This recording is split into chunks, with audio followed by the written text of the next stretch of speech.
Not win the Mega Millions. Sherry Preston, ABC News correspondent. Good morning, Sherry.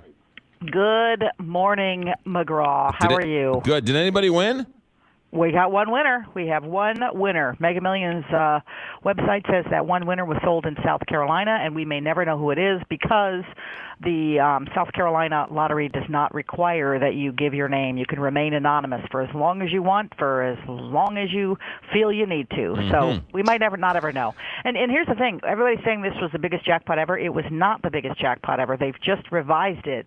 Apparently they didn't sell as many tickets as they thought they would, and so it's just under a Powerball jackpot from a couple years ago. We didn't quite make that $1.6 billion. It was more like $1.5 billion, but still, for one winner, it's the biggest single prize ever. Has anybody figured out what you would do with a check for $900 million? You can't cash it, right? Can you? Or, I mean, you can't cash it at the grocery store. You can take that big giant check and endorse it with a giant pencil and take it to the bank. No, I'm just kidding. You can't. No, you can't. I mean, you got to deal with money managers and bank accounts and stuff. And you know, one of the things we were doing here in the newsroom today was the old debate that you always have over whether you should take the lump sum or whether you should do the annuities. Because if you take the lump sum, you get $900 million. Right. If you do the annuity, you get the full $1.5 billion over 30 years. But here's the deal with the annuity. Everybody says you should take the lump sum because you save in taxes and you could invest it all and you'd make more money if you do that. Well, first of all, it's a crazy amount of money.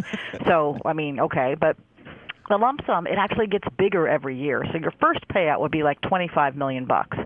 Okay, so you take your taxes out, and, you do that. And then you know that every year you've got another check that's just a little bit bigger. The next year it's like $26 million.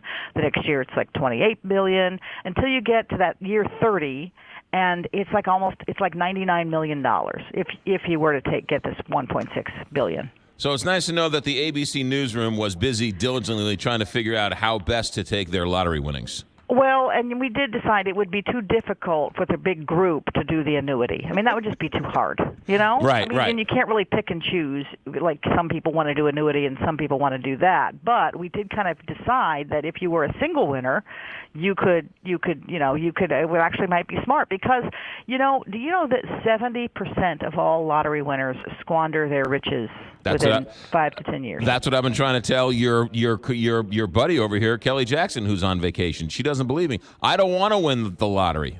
I've already won the lottery. I work with you and Kelly Jackson all the time. Oh my gosh, is that the sweetest thing ever? That is the sweetest thing I've ever heard, really, McGraw. I'm looking for cabins in Missouri for a family reunion this summer. So if you hear anything and you win the millions, let me know. I will. Let me know. I'll let you know. Sherry Preston, ABC News correspondent. Thanks, Sherry. Have a good day.